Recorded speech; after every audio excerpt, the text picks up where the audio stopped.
Isan'ireo olana goavana eto Madagasikara ny tsy fisiany fisaram-pahefana sary olo-tokana na vondron'olo mihitsy no mibaiko ireo rafitra eto Madagasikara.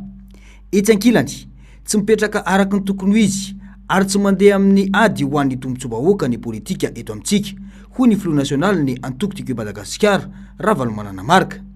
Taratra izany ny enanivony andrim-panjakana toy ny anteny miram-pirenena any ka zary tombotsoa manokana no manjaka. Tsy misaraka mihitsy ny fahefan'ny mpanao lalàna sy ny mpanatanteraka eto amintsika. Tsy manana ny fahaleovan-tena mihitsy ny fitsarana fa de lalaovin'ireo izay tiany hanaovana azy. Ny mpanohitra koa zany de mizarazara fracturé ny filazan'ireo azy. Mizarazara, potipotika. De io nefa ny antony mapotika azy hoe tena volonté-ny, tena izy, sa ny fahalalany, ny capacité-ny na ny qualification. Sa koa de tena misy mampisy izy na misy manome vola izy de mihodina. Misy antoko politika anjatony eto Madagasikara, saingy ny maro amin'izy ireo dia olo-tokana sisa no mijoro fa tsy manana mpanaradia. Olana eto amintsika ary noho ny fahasahiranana no mahatonga izany, hoy ny fanehoan-kevitra. Mangany fotsiny, miaina ao anatin'ny orory i Madagasikara sy ny malagasy amin'izao fotoana. Faible satria tena mantako na mankoanina ara tsisika. Na ny firian-danana manao déplacement ara tsy misy. De hitanao zany hoe ananganana ny fanetanana ny olona anatin'ny parti sarotra be aminy. De zany mahatonga ireo parti politika be da be nefa tsisy olona manaraka azy eo aoriana. Nefa le vahoaka tena miantso. Io zao de mahita an'ireo olona rehetra hoe Rovina miona, afaka miona foana anie hoahy. Ka izy akoatran'izay mbola koa le tahotra fampiroroana ny terrorisme. Zay natao hoe état terrorisme mihitsy Madagasikara. Fitondrana ao anatina terrorisme. Ankoatra izay, mahakasika ny resaka mandefa anitatra ny fitaom-piasana ny mpitondra ankehitriny dia nilaza ny Front Ravalomanana fa tokony hijery sy hamantatra ny tena zava-misy iainan'ny malagasy aloha ny mpitondra, izay vao mandray fanapahan-kevitra ho amin'izany. Tia raha tsy haritra hatramin'izany angamba ny fandehanana azy ka hitarina indray. Fotoa aloha ty de jereo zay vokatra ny tena ahitanany hoe fahombiazana anie de tsisy afatry ny toe-karenantsika andanjana azy. Ianareo zao, isika zao manana fiainana tena ohatran'ny fiainan'ny olona rehetra ve ny tanorantsika ny zanatsika. Afaka mianatra be. Manarakarak' zany ireo tanora hoe anasa. Manarakarak' zany mahita zao ny tena zavatra anankiray tena hitako fahasamihafana be. Ny any ivelany any le tanora miaina amin'ny fahalalahana. Raha miresaka amin'ny olona tia samy parti eo aminay ihany hafa miresaka. Miresaka amin'le olona any Paris le tena gaga be mihitsy fahasamihafana. Satria misy zavatra tsy ampy amin'ny anazy aty. Ny fiainany mihitsy ny tena manahira anazy. De tsy foana hoe ny marina mitavozavoza resiny nainga tsara lahatra. Satria mahay mandahatra izy, mahay miteny izy, mahay milaza mizahatra tsisy izy. Tena loza. Za zao tany Paris de niresahandreo amin'ny Medefa, nanatrika Medefa tany Paris. Fa maninona ny tany Paris nanao Medefa nisy misy Medefa teto. Nanao zay tsy natsona. Tany zay hafa be mihitsy ny afrikana, sud-afrikana tonga avy anao miverina any aminay président fa mizara tokony ho resahana. Tsotra ny vahaolana hoy ny Front Ravalomanana. Mila olona lany amin'ny fomba tena demokratika ny firenena. Mila olona mahalala ny tena laharam-pahamehana ary mila olona manaja lalana ihany koa. Vahaolana tsy maintsy atao azy crédible mpitondra. Tena mpitondra milaza marina. Tsy hoe ty tena contrat tena sérieux tena ty. Nga nisy tsy sérieux taloha. Misy matoy de tena izy contrat tena izy, misy tsy tena izy zany tao. Zay le crédibilité-n'le olona, lay légitimité-ny, lay maizy azy mihitsy. Jereo daholo ireo mpamatsy vola reo fa aveo itenindreo. Anenindreo hoe zay nanao signé an'ity contrat ty nefa nanao tsy valable. Satria tsy nanaraka tsara lalam-panorenana. Lalam-panorenana laza hoe ianao rehefa anao président de république de mitandrina toy ny anakan'ireo maso. Lalam-panorenana, zay vao mety. De tsy maintsy manaja an'io. Raha tiana ny amaha ireo olana ireo eto amin'ny firenena dia isan'ny mila tomorona akaiky ny toe-karena. Io ihany koa ny fanajana lalàna velona. Mila miasa tsara sy miasa mafy koa fa tsy manao kobaka ambava sy mampanantena be fahatany, hoy hatrany ny Front Ravalomanana.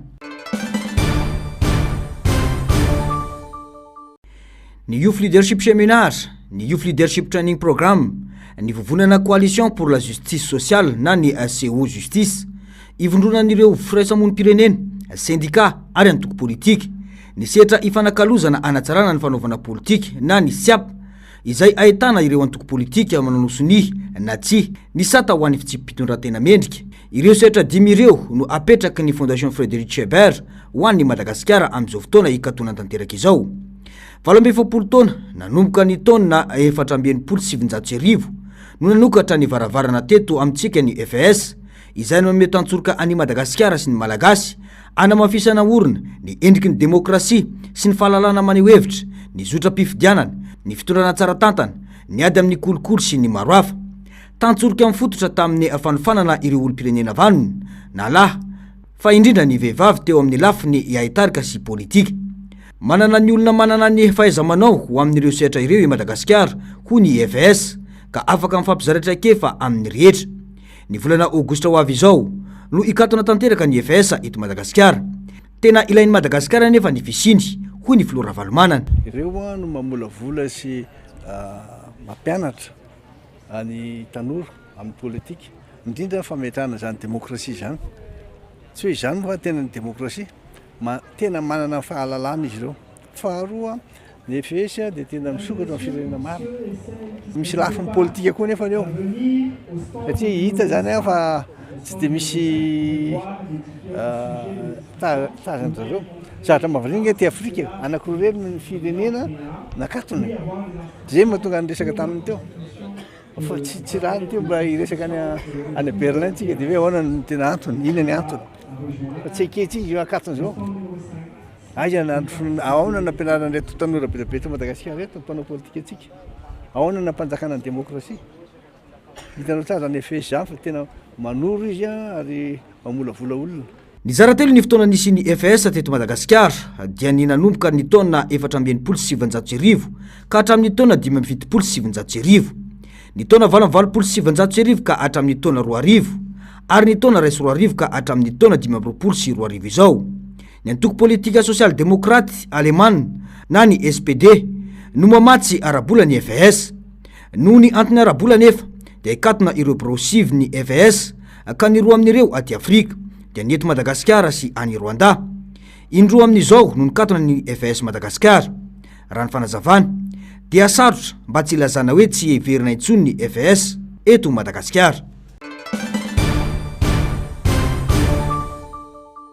Mba isina sy itoizan'ny ady hevitra azahoany olom-pirenena ny zavamisy eto amin'ny firenena, azahoany ireo mpanapa-kevitra makalesona no isan'ny antom-pisin'ny gazety boky politika izay niforona ny volana Jona 2024. Ny alohankelin'ny fanamariana ny 420 taona na azahoany Madagasikara ny fahaleovantena. Gazety boky niezaka ny resaka malalaka momba ny politika, ny asa fanaovan-gazety, naneso ny toroka ireo tsirariny sy ny tsy hitsiny eto Madagasikara ny politika. Fitaovana ny zarana ireo hevitra sy ireo marary ny fikarohana sy ny fanadiadiana ary famakafakana ny fantohan'ny politika tao anatin'ileo raharana 730 no vokariny. Ny fahafahana no fototra ary ny asa fanaovan-gazety dia singa iray ao anatin'ny demokrasia. 7 taona zay 730 magazine no navoaka. Raha izahay no andaninareo dia izy izahay hoe afa-po izahay ny ekipan'ny politika na ny ekipa mpanoratra na ny mpanomana na ny mpamoaka azy satria ataonay hoe ny zavatra tanjona tao anatin'ireny dia ny anome ny tsara indrindra ho amin'ny hevitra mety ho an'ireo zavatra nanahirana ho an'ireo tantara izay tena namaivay teto amin'ny firenena, fanomezana tsy fahalalana ihany koa fa fampieritrretana, filazana ireo izay tsy voalazan'ny mpanao gazety koa indraindray izay ilay lazainy teo hoe ny angle mort de la presse satria alohantsika tsy handainga fa tena misy an'izany dia afa-po izahay satria ny zavatra hitanay tena hoe faran'izay objectif impartial mialatsiny amin'ny teny vahiny izay no niezahan'ny politika navohitra foana nandritra n'izay 7 taona nisian'ny politika teto Madagasikara izay. Zavatra tsotra kanefa ianana mpanao gazety malagasy rehetra ny sivana mila lanjalanjaina avokoa izay tenena sy soratana manoloana ny mety ho fiantraikany amin'ny asa amin'ny mpamaky amin'ny orinasa hoy ny tonenda soratry ny politika. Arak'ilay fantatsika moa zany dia mikatona ny braony FS eto Madagasikara dia mikatona miaraka amin'ny brao koa ny tetikasa rehetrarehetra zay tanterahany ny FS eto ny OLTP ny OLS ao anatiny zany tsy tokony atolontsika fa tetikasan'ny FS ny politika. Dia arak'ilay nambara teo moa zany fantatsika ny zavatra mitranga erak'izao tontolo izao misy lafiny ara-teti-bola ihany koa ny Allemagne satria miankina amina fondation moa zany ny fondation Friedrich Ebert ny politika. Dia izay zany ny antony mahatonga hoe farana amin'izay laharana fa 7 izay ny gazety boky politika. Namokatra politika tamin'ny fiteny malagasy ihany ny FS saingy tsy naliana ireo mpamaky izany raha ny fanazavana. Neripatrana manerana nosy ity gazety boky ity ka 3,000 isaky ny laharana no atonta. 304 pejy no vita. Tsy nijanona amin'ny asa print ny politika fa efa namokatra podcast ihany koa ka 30 isa no vita atreto satria miaina ao anatina tontolo mivoatra manaraka ny teknôlôjia ny gazety. Tsy mahomby ny fitondrana sy ny governemanta fa be fitanisana fotsiny hoy ny solombavam-bahoaka lany tao amin'ny boriboritany faefatra tamin'ny anaran'ny firaisan-kina. Ezaka goavana no vitan'i Madagasikara ary efa paradisa ny fiainan'ny malagasy raha ny fitanisana re hoy ihany ny faneho-kevitra. Ny mifanohitra amin'izany anefa no zava-misy iainan'ny malagasy hoy hatrany ny solombavam-bahoaka Rina Randriamasinoro androany nanoloana ireo mpikamba ny governemanta. Raha maheno anareo miresaka nareo mpitondra fanjakana sy ny mpanohana ankehitriny dia ohatran'ny hoe tany mandroso be zany Madagasikara. Fa ny zavatra iainan'ny vahoaka ankehitriny sy ny feo amin'ny vahoaka iainana ankehitriny dia mifanohatra amin'izay. Tanjona napetraka ny politika ankapobeny fitondrana tamin'ny 17 janoary 2024 dia ny fampihenana ny fahantrana. Voalohany izay, faharoa ny fanatsarana ny fahefa-mividy. Araky ny andininy fa 520 amin'ny lalam-panorenana dia Prime Ministre no mitarika sy tompona andraikitra amin'ny fanatanterahana ny politika ankapobeny fanjakana. Raha ny zava-misy amin'izao fotoana izao dia mifanohatra tanteraka amin'ny tanjona napetraka satria miha-mahantra ny vahoaka ary miaina ny fahefa-ny vidiny malagasy ankehitriny. Efa miantra manaina ary tsy zaka ny vahoaka tsony tsy fahambiazany ity fitantanana ataon'ity governemanta ity. Tapaka isan'andro ny jiro, ny rano tsy mandeha, firy moa ny olona maty ary vokatry ny jiro tapaka. Ny fiara ny olona tsy mahavita amin'ny fiara iny intsony ny olona manao ny asa tena no ny fatapahan-jiro. Ny resaka tsy fahasalamana. Firy ny olona tsy mahatsabo tena intsony zao. Efa mia tsy mahatsabo tena ny olona. Maninona no potika ohatran'izao le hopitaly mpanjakana. Fa maninona ny mpiasa mpanjakana rehetra no prise en charge any amin'ny polyclinique. Ohatrina ny facture mivoaka ny polyclinique. Raha ny volandoavana ny facture ny polyclinique avy tsy tokony avitana manatsara ny foto-drafitrasa sy ny fahasalamana ividanana fanafody ho an'ny vahoaka malagasy. Miezaka ihany izay manao eny amin'ny boriboritany isanay fa aiza ny andraikinareo mpitondro. Ny tena loza dia ity. Ianareo efa sady tsy mahavita ny mamaly ny zo fototra sy ny filana fototra ny vahoaka malagasy fa mbola sahanareo ny mampiasa ny volam-bahoaka amin'ny zavatra tsy lara-pahamehana. Anisan'izany ny resaka laky arivo sy ihany nefa isan'andro zao ny olona mitady jiro solana ohatry mitady volamena. Farany dia zao tany demokratika Madagasikara zo fototra ny maneho hevitra. Takinay nanokafanareo kianjan'ny demokrasia zay nareo nanokana azy. Raha tsy avy sokafany dia nareo zay maneho hevitra eo ivelany na sokafany présumé mba hahafahany eo pirenena maneho hevitra. Aleo zay haneo hevitra malalaka any amin'ny toerana privé fa azo ampiasaina ny mpitandro filaminana haneo hery famoretana. Ary miantso koa zay ho amin'ny fitsarana aza manaiky ny atao fitaovana politika satria maro ny gadra politika dia takinay ny amoahana an'ireny na mpanao gazety na olon-tsotra izay gadagajaina noho ny tsy fanjakanareo ny fanehoan-kevitra. Sotra. Andrasana moa ny valiten'ireo mpanatanteraka manoloana ireo fanontaniana napetraky ny solombavam-bahoaka ny boriboritany faefatra ireo. Niova ny fomba fiteny ny solombavam-bahoaka lanto amin'ny distrika ny Miarinarivo Fetrarakotondrasoa Androany. Isan'ireo député nametraka ary miaradia amin'izao fitondrana izao ny tenany. Saingy ny laza omenatra ireo vahoaka amin'ny distrika ny Tasy nandany azy manoloana ireo olana maro lafiainana eny ifotony. Olana ny jiro, olana ny ara-pitantanana ary ny tena loza dia eo ny tsindry ataona olona ambony ao anatin'ny fitondrana manoloana ny tsirary ny mahazo ny vahoaka. Raha vao zay monsieur le premier ministre fa tsy afaka miteny. Ny antony dia tsotra, efa ela loatra ny nangatahana mba hanao fanadihadiana tompoko ny direction régionale ny agriculture Itasy. Fa hoe avan'olona ambony aty. Zany olona ao zany, monsieur le ministre, engavina ianao. Jerevo ny direction régionale ny agriculture ao Itasy fa tsisy raha mandeha amin'ny laoniny ao. Ny région Itasy nefa fantatsika tsara fa vocation agricole. Tsy misy mpiasa mandeha amin'ny laoniny tsony ao, tsy misy fitaovana mandeha amin'ny laoniny tsony ao. Ankoatran'izay, teanao bravo izahay. Fa efa ela ihany koa mangatahanay tompoko ny fanatsarana ny leman-kifanja, fanatsarana ny leman-kivarahana izay raisanay amin'ny distrika Soavinandriana izay mamelona commune marobe. Monsieur le ministre ny agriculture, iangaviana tompoko ny tanimbary izay afaka mamokatra vary ao anatin'izany lemaka izany. Fa kitotobe ilay hôtel de ville manara-penitra natao Analavory. Mitsidika tao izahay fa le beton tompoko tena mampatahotra.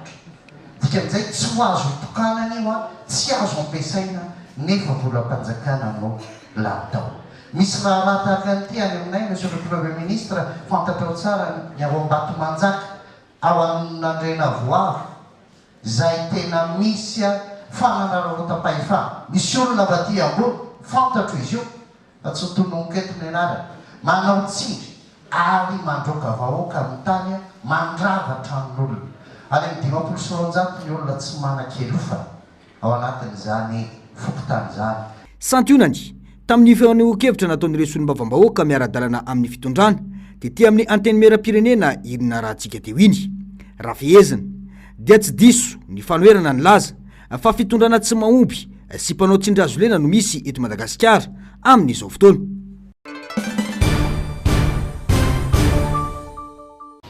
Miaraba ny vahoaka Tomasina tsy vaky volo. Tonga eto izay reto ampafantatra itsika ny assemblée générale izay atao ny asabotsy 14 Jona ho avy izao. Izany dia atao Ambotsonamo manomboka amin'ny ora sasany. Tsy iza moa izay reto fa solotena ihany anao an'izany famondronana izany ho an'ny tanjaky ny antokotima eto Tomasina. Arak'izay volazan'ny Jean-Claude zay dia misy famondronana ho atao eto Tomasina fa ny voalohany dia faly miaravatsika rehetra vahoaka ny Tomasina tsy vaky volo. Manao ny antso izay reto ho an'ny mpanohana ny filoha Marc Ravalomanana eto Tomasina. Anisan'izany ny ao anatin'ny antokotima ireo fikambanana maro isan-karazany toa ny TMMR, ny FMMR, ny HPR sy ny olon-tsotra maro isan-karazany izay manohana ny filoha Marc Ravalomanana eto Tomasina. Fotoana zao fotoana ivondronatsika ka miantso atsika tsirairay avy mba ho tonga anatrika ny assemblée générale izay ho atao ao Ambotsonambo amin'ny sabotsy sao 14 Jiona amin'ny roa sasany tolakandro. Tsy hanavahana an'izan'izy io fa iantsoana atsika menakavy ho avy. Maro ny zavatra ifampizaranao ka dia manasa atsika tongava maro. Ity famondronana ity moa natao dia misy ny toromarika avy any amin'ny filoha Marc Ravalomanana ary narahana taratasy zany izay nosoniavin'ny filoha mpanorona ny antoko-tiako Madagasikara. Ka noho zany tsy misy na iray aza inika fahatsoana daholo sika rehetra eto Tomasina eto mba ho avy manasa atsika rehetra. Fa mampisana ny vola sy ny zero laky zany. dia manentana sy manao antso zahay ho tonga ao Aboto Sagnambo le sabotsy fa 17 Jiona amin'ny lotolakano iaraka ifanakaloevitra iaraka ifampizara vaovao ary mitady fomba ametrahantsika paikady vaovao entina hitantanana ny antoko dimy araka ny fomba fiteny malagasy magnano hoe zay mitambatra ao no vato zay misaraka fasika mitabe tsy lany mamba ary akanga maro tsy hovakinamboa koa entanina araka zany sika rehetra aza misalasala fa ny andoanao sy no andoako miaraka no afahana magnambava ny fitantanana ny antokontsika dimy ity koa mananteny ny fahatongavatsika misaotra tompolahy ary mankasitraka tompobava ny anampivokely an'izay angambany a dia tokana ihany mitanjana amin'ity fampivondronana ity dia ny ampatanjaka izay ny atoko ity mba hitao masana izay le raha malala fa somary tsy hitahita nefa antoko lehibe anisan'ny matanjaka indrindra raha mbola atoko timba zany eto Madagasikara ka izany na ny antanana isika mianakary andreo fanome tanana andreo fanome hery a tonga miaraka ho ny fanomboana fa ny miasa miaraka ny fahomiazana misaotra tompoko. Betsaka ireo zavatra manjavonjavo momba ny JIRAMA milaza fa manarina ny fanjakana kanefa miroso amin'ny famonoana ny orinasa-panjakana ity ny fanapahan-kevitra raisina ho ny solom-bavambahoaka Fidèle Razarapiera ahitana taratra ny fifanarahana izay natao ka mifandipatra sy mirazotra endrika andritra ilay orinasa ho any amin'ny fahafatesany ho ny fanazavana. Ministera fitantanam-bola ministera rano satria resaka jiro sy rano izy voalohany dia mahatonga misy ny angovo a dia resaka contrat amin'ireo mpamatsirinaratra JIRAMA raha ohatra ka ny contrat mba kely fantatsay dia ny puissance installée no ataontsika vidiny nefa ny angovo vokariny reny centrale zay avy amin'ny fournisseur reny matetika tsy mamoaka raha ohatra hoe 20 mégawatt ny installé zara moka 5 mégawatt izy indrindra fa ny panneau solaire dia any zareo mandoa ny pénalisation toy zay honoré le contrat zay nataony hoy zay hoe tsy azo vala ve zay contrat zay nanaovana audit ray faharoa mikasika le resaka panneau rehefa tominista tsisy batterie aby reo panneau mipetrapetraka reo nefa tozaka misy tsisy batterie to hitarizana ny angovo dikan'izay rehefa tonga ny amin'ny efatra sy ny dimy tsisy herinaratra mivoaka mivoaka masoandro vao misy herinaratra mandeha ataontsika inona zay dia lasa manao hybride atsika zany ao anatin'izy manaraka an'izay a mikasika ny hoe manao redressement JIRAMA nareo nafiditra vazaha ao JIRAMA tafiditra le vazaha manao redressement mbola tsikatsika vokatra redressement manao saka vaovoanena la société anonyme le JIRAMA zany hoe zany tsy haina tsony fa mifangaro misy le comité de redressement ato anatin'ny resaka fivadiany avy aty amin'ny anankiray la société anonyme sy le vazaha Jerosalema efa ao zao fotoana zao amidina reny izy dia mifanitsaka ndraikitra zany le olona reo manao 3P nareo a dia matiatoka le fanjakana amle 3P zany hoe dika di miteraka tombom-barotra le avy any ivelany ray matanjaka resaka ordonnance hosaky 15/24 amle société anonyme io zany tanàna JIRAMA na service public nataonareo 2014 société commerciale nen'izy zany novonoana amle centrale le JIRAMA raha mahatonga misy fitantanam-bola agaisa ny vola antoavanareo trosa JIRAMA amin'io am'vaty le société anonyme io sa amidy le fitaovany JIRAMA dia hoe iny le filosany zay zany zavatra magaga ao anatin'izy miditra iantsika any amin'ny resaka hoe vidiny sara ny herinaratra 1200 ariary a nividianany JIRAMA sara ny herinaratra avy amin'ny fournisseur nefa tsika mivarotra 940 ariary matianoka lalanjava zany normal JIRAMA raha amin'ny toerany io miditra antsika aty amle hoe resaka fitaterana lay 70 tonnes 105 mégawatt vela tomasina mangataka ministre ny fitaterana sy ministre ny travaux publics anao engagement hoe raha manimba lalana io dia miala nareo reo 70 tonnes elereo pombrika vita reo hitatsika eo alefasy dia hitatsika eo izy subvention JIRAMA raha ministre ahoana moa zany tsy fakany JIRAMA subvention fa amin'ny alalan'ny ministère visitireo mena le vola fataovana le tosa JIRAMA asa voakely mikasika iny ministre fitantanam-bola dia resaka fanaovana androsajiramasi nandalo rehefa izy mahatonga namantany vola vesa. Nilaza ity sonom-bavam-baoaka ity fatakina ny amerinana fanjakana ny vola tokony hiditra amin'ny kitapom-bolan'ireo kominina maro any amin'ny faritra aloatra avy amin'ny alalan'ny fitrandrahana ataon'ny orinasam-batovy. Kiazan'ny fanjakana mantsy io vola io ho iatrany ny fanazavana. Ristorana ny Ambatovy matokana 3 millions de dollars ny Ambatovy tsy zaraina eo amin'ny 60%, 30%, 10% izy fa kepo fanjakana avereny volanay amin'ny commune concernées sy ny région. Afaka ao premier ministre sao dia nany fotoana ao anaty gouvernement aloha misy fieritreritranao premier ministre za tsy teny izy amin'ny vaiavy reo dikany magnatika kosa atao voatokony men zay fotsiny misaorana.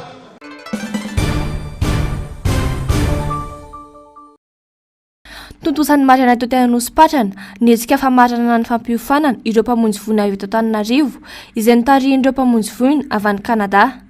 Nahatra tapabolona ny fiofanana izay nanomboka ny 30 Mey ka hifarana rampitso sabotsy 14. Tanjona napetraka tamin'izany ho andro tonta ny fifanakalozana traikefa sy fahaizana ary nisy ihany koa ny fanoloran'izy ireo fitaovana entina nampiana ireo mpamonjy voina eto Madagasikara. Ya izahay eto amin'ny sampana ny vondron'ny mpamonjy voina zany dia nahatonga vahiny efa ho 2 herinandro izay. Ny vahininay dia iry zareo pompier avy any Kanada. Ny tanjon'ny fahatongavandry zareo eto dia hanome fiofanana, hanome traikefa ny avy any amin'ny zareo ary izahay avy eto koa mety misy azo raisiny ihany koa noho ny traikefa izay fanananay arakaraka n'ilay situation izay misy eto Madagasikara. Zany hoe partage d'expérience ny voalohany, ny faharoa fampiofanana mihitsy ary koa nanome karazana matériel vitsivitsy ireo Kanadianina ireo. Androany natao hoe faradoboka na famaranana n'ilay fiofanana dia tsy maintsy nitady toerana izahay hoe aiza ny toerana mety ahafana manao synthèse ny zavatra vita nandritra n'izay 2 herinandro izay. Dia teto amin'ity toerana ity no hitanay fa mety izay niarahana tamin'ny tompony anankiray rehetra dia teto izahay zany no nanao an'ilay exercice de simulation niarahana tamin'ireo Kanadianina toa izao hitantsika izao angambany ny tena antondianay. 10 ireo mpamonjy voina nisiraka ny fampiofanana avy amin'ireo vahiny miisa 12. Nambaran'ireo mpampiofana Kanadiana ireo fa maniry izy ireo ny isin'ny fiarah-miasa maharitra mba hisitran'ny malagasy tolotra tsara avy amin'ny sampana mpamonjy voina. Tanjona ihany koa ny ivelaran'ny hetsika any amin'ny faritra hafa ivelana Antananarivo. Nous, on vient ici vraiment dans un état de collaboration. On vient en aide à nos prochains avec les pompiers, les sapeurs-pompiers malgaches. Puis notre but, c'est d'avoir un partenariat à long terme qu'on pourrait développer pour aider les gens ici à offrir un service meilleur.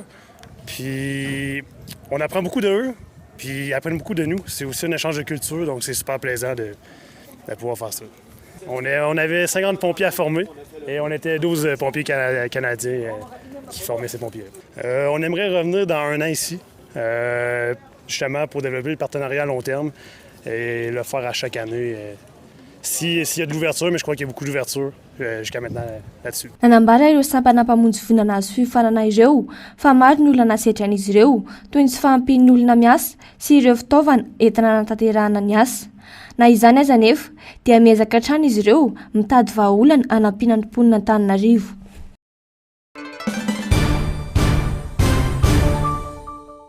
Olona iray monja sisa novelinaina tamin'ireo mpandeha 220 tao anatin'ilay fiaramanidina Boeing 787 an'ny compagnie Air India izay nipoaka tao aoriana kely ny fotoana niangany.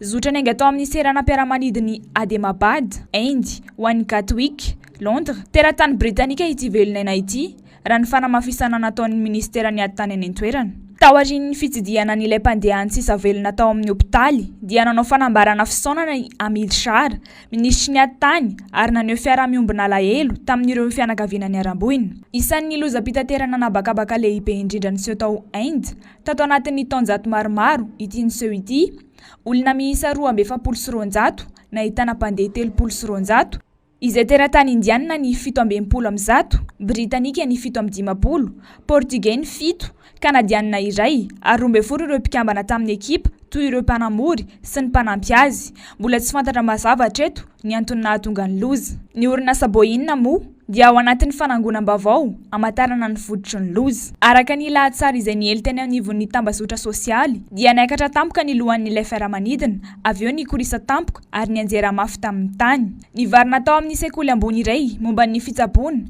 izay tsy lavitry ny tseranam-piaramanidina ao Ahmedabad tanàna lehibe fonenan'olona mahery ny 5 tapitrisa sady reny vohitry ny fanjakana Gujarat niarambona koa ireo mpianatra ho mpitsabo nipetraka tao amin'ny fonenan'ny université izay nanjeran'ilay fiaramanidina fotoana fohy tao aorian'ny angany efa saika vita tanteraka amin'izao fotoana izao ny asa famonjena sy fanangonana ireo faty mitoy kosa ny fanangonana ny santionan'ny ADN avy amin'ireo fianakaviana anamarinana ny maha-izy azy ny miaramboina ho an'ireo fianakaviana any ivelany dia alaina ihany koa ny ADN raha vantany voatonga ny ainy izy ireo miandry ny valin'ny fanadiadiana ny vahoaka sy ny fianakavian'ireo trahadozy ary manantena ny fandraisana fepetra entitra ho fiarovana ny ain'ny mpandeha sy hisorohana ny loza mitovy amin'izao ho amin'ny ho avy.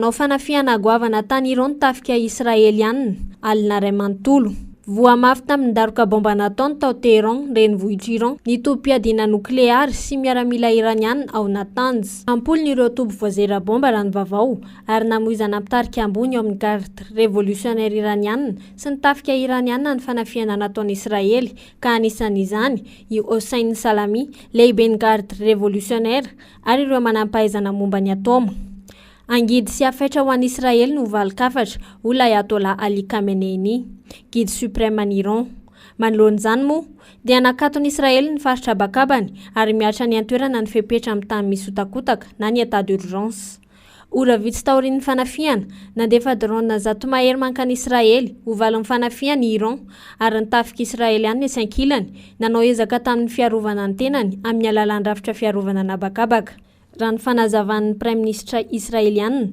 dia nataony Israely izao mba ho fiarovana ny fireneny etsy andanin'izany dia nilaza ny filoha amerikana fa efa fantany fa anafika ny Iran ny Israely ampivoron'ny filan-kevitry ny filaminana amerikana ny tenany amin'ity zoma ity nanamafy Donald Trump fa vonina hiaro an'i Israely raha amaly i Iran ary nanery an'i Iran mba hanaiky hifanaraka mba tsy ho tara loatra mikasa hamokatra fitaovam-piadiana nokleary i Iran hoy ny tandrevana sy ny Israeliana nanameloka no tsy pahan'i Iran anefa izany ka nambarany fa natao usage civil ireo fitaovana nokleary vokarin'ireo niakatra ny maripany fifandirana eo amin'ny firenena rotonta ary niteraka fanehoan-kevitra avy amin'ireo firenena sy fikambana ny resam-pirenena samihafa izany na ny firenena mikambana na i Londres, Paris ary Pékin dia samy manainy no amin'ny toy ny diady ity ka samy miantso an'i Iran sy Israely samy otony sy fandamina isorohana ny fihitaran'ny fifandirana nanameloka ny fanafiana nataon'i Israely i Arabia Saodita izay nanamarika fa fanitsakitsahana ny lalàna iraisam-pirenena no nataon'i Israely amin'ny Iran